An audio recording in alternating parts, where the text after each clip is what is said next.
Assalamualaikum warahmatullahi wabarakatuh. Bagaimana kabarnya hari ini anak-anak ibu? Semoga anak-anak ibu semuanya dalam keadaan sehat. Baiklah anak-anak ibu, sebelum kita memulai pembelajaran, alangkah baiknya kita membaca doa terlebih dahulu. Rabbi zidni ilma warzuqni fahma waj'alni minas solihin. Ya Allah, tambahlah ilmuku dan berilah aku pemahaman dan jadikanlah aku masuk ke dalam golongan orang-orang yang soleh. Semoga dengan membaca doa tadi, pembelajaran kita pada pagi hari ini dapat berjalan dengan lancar. Baiklah anak-anak ibu, pada pembelajaran kita kali ini kita akan membahas tentang bab 4, yaitu indahnya saling berbagi. Yang mana pada pembelajaran ini ada 4 sub materi yang akan kita pelajari. Yang pertama tentang zakat, yang kedua tentang infak, yang ketiga sedekah, dan yang keempat yaitu hadiah. Namun pada pertemuan kita kali ini, kita akan membahas pada poin yang pertama yaitu sub materi tentang zakat. Sebelum kita lanjutkan, perlu anak-anak ibu ketahui bahwa tujuan pembelajaran kita kali ini yang pertama adalah peserta didik dapat menjelaskan arti zakat dengan benar. Yang kedua, peserta didik dapat menunjukkan perilaku dermawan sebagai bukti mengimplementasikan zakat dengan benar. Yang ketiga, peserta didik dapat menjelaskan ketentuan-ketentuan zakat dengan benar. Dan yang terakhir, tujuan pembelajaran kita adalah peserta didik dapat menyebutkan hikmah zakat itu sendiri dengan benar. Sebagaimana yang sudah Ibu sampaikan di awal tadi, bahwa pada pertemuan kita kali ini kita akan membahas tentang zakat. Yang pertama yaitu zakat fitrah. Secara bahasa, zakat berasal dari bahasa Arab. Akar katanya yaitu az-zakah yang berarti bersih, suci, tumbuh, berkembang, dan keberkahan. Sedangkan menurut istilah agama Islam, zakat adalah ukuran atau kadar harta tertentu yang harus dikeluarkan oleh pemiliknya untuk diserahkan kepada golongan atau orang-orang yang berhak menerimanya sesuai dengan syarat-syarat tertentu. Berarti, seorang muslim yang telah memiliki harta dengan jumlah tertentu, sesuai dengan ketentuan dan waktu tertentu, yaitu 1 tahun, maka dia wajib mengeluarkan zakatnya. Jadi, zakat fitrah yaitu zakat yang wajib dikeluarkan oleh setiap muslim menjelang Idul Fitri, yang mana besar zakat ini setara dengan 2,5 kg atau 3,1 liter berupa makanan pokok di daerah yang bersangkutan. Zakat fitrah merupakan salah satu jenis zakat yang wajib dikeluarkan oleh setiap muslim yang mampu serta sesuai dengan syarat yang telah ditetapkan. Jadi zakat fitrah juga disebut dengan zakat jiwa, yaitu setiap jiwa atau orang yang beragama Islam harus memberikan harta yang berupa makanan pokok kepada orang yang berhak menerimanya dan dikeluarkan pada bulan Ramadan sampai dengan sebelum sholat Idul Fitri pada bulan Syawal. Nah, anak-anak ibu, zakat fitrah dikeluarkan sebagai tanda syukur kepada Allah karena telah menyelesaikan ibadah puasa Ramadan. Selain untuk membahagiakan hati fakir miskin pada hari raya Idul Fitri, zakat fitrah juga dimaksudkan untuk membersihkan dosa-dosa kecil yang mungkin ada ketika seseorang melaksanakan puasa Ramadan, supaya orang tersebut benar-benar kembali pada keadaan fitrah dan suci, seperti ketika dilahirkan dari rahim ibunya. Selanjutnya, kita lihat ketentuan-ketentuan yang terdapat pada zakat fitrah. Yang pertama, hukum zakat fitrah. Hukum mengeluarkan zakat fitrah adalah wajib bagi setiap muslim laki-laki maupun perempuan, merdeka atau hamba sahaya. Jadi, orang yang berkewajiban membayar zakat fitrah apabila mempunyai kelebihan makanan sehari semalam dalam keluarga itu yang hidup sejak awal sampai terbenamnya matahari hingga akhir bulan Ramadan. Jadi, anak-anak ibu, hukum dari zakat fitrah ini adalah wajib bagi setiap muslim laki-laki maupun perempuan yang merdeka. Nah, selanjutnya yang kedua, kadar zakat fitrah.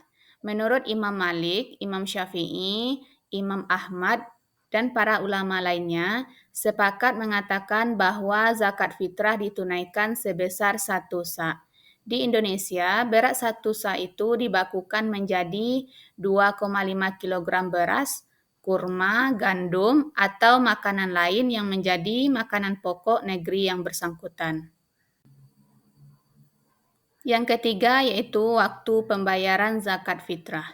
Pembayaran zakat fitrah boleh dilakukan secara langsung diberikan kepada mustahik atau orang yang berhak menerima zakat dan boleh juga melalui amil zakat. Waktu wajib membayar zakat fitrah adalah saat terbenamnya matahari pada penghabisan Ramadan atau malam takbiran sampai sebelum dilaksanakannya sholat Idul Fitri. Jadi tidak ada larangan membayar zakat fitrah itu dibayarkan sebelum tanggal 1 Ramadan. Jadi apabila zakat fitrah itu dibayarkan setelah sholat Idul Fitri, maka itu tidak dianggap sebagai zakat, tetapi itu dianggap sebagai sedekah biasa. Ketentuan zakat yang keempat adalah orang yang berkewajiban membayar zakat fitrah atau disebut juga dengan muzaki. Jadi muzaki adalah orang yang membayar zakat. Adapun orang yang membayar zakat itu yang pertama adalah beragama Islam. Yang kedua, orang tersebut ketika sebelum matahari terbit pada hari raya Idul Fitri dia masih hidup atau yang baru lahir maupun dalam sakaratul maut. Yang ketiga, memiliki makanan atau uang yang melebihi kebutuhan selama sehari semalam pada hari raya Idul Fitri, baik untuk dirinya sendiri ataupun untuk keluarganya. Yang keempat, dia mampu menafkahi dirinya dan keluarganya. Dan yang terakhir yaitu orang yang tidak berada di bawah tanggung jawab orang lain. Ketentuan yang kelima yaitu mustahik. Mustahik artinya orang yang berhak menerima zakat. Mustahik zakat dalam surat At-Taubah ayat 60 bahwa orang yang berhak menerima zakat itu terdiri dari 8 golongan. Adapun 8 golongan orang yang berhak menerima zakat yang pertama adalah fakir. Fakir artinya orang yang tidak memiliki harta benda dan tidak memiliki pekerjaan untuk mencarinya. Yang kedua, miskin. Miskin adalah orang yang memiliki harta tetapi hanya cukup untuk memenuhi kebutuhan hidupnya. Yang ketiga adalah amil. Amil yaitu orang yang mengelola pengumpulan dan pembagian zakat. Yang keempat, mu'alaf. Mu'alaf artinya orang yang baru masuk Islam yang masih lemah imannya karena baru mengenal Islam. Yang kelima, rikab. Rikab yaitu budak atau hamba sahaya. Artinya di sini adalah orang yang memiliki kesempatan untuk merdeka, tetapi tidak memiliki harta benda untuk menebusnya.